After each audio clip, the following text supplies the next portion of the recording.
Um, One that really struck me right away was this idea that when Sam Walton was the most rich person in America, I believe in the 1980s, he still drove around an old truck that was full of his bird dogs. He probably had some dogs that looked like Ruby here, because he was a hunter. Um, and it's funny because I saw one of those kind of like toxic dating memes, where like, or not meme, it was a video where like somebody with like an overinflated ego talked about their non-negotiables, right? For a guy, and this woman was saying, oh, he needs to drive a luxury car. And it's like, wow, would this woman who seems to care so much about status and money, like, say, would she not go on a date with Sam Walton if Sam Walton were single and, the richest man in America because he drove an old pickup truck? True status is about, true wealth is really about how much assets you have, how much cash flow you have every month.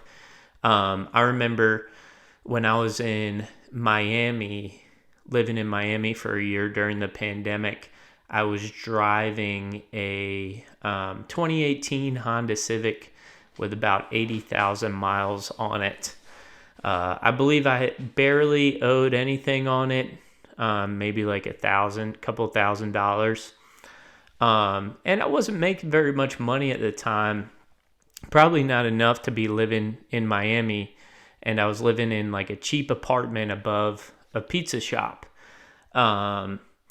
But the thing is, I probably had a larger net worth than a lot of the folks down there my age, because who had nicer cars and stuff like that, because I owned real estate. So I probably had a positive, 40 or 50 grand net worth, when a lot of these folks flexing with their nice apartments and expensive car payments probably had a negative 50 or 60 grand net worth based on what they owed on their car note.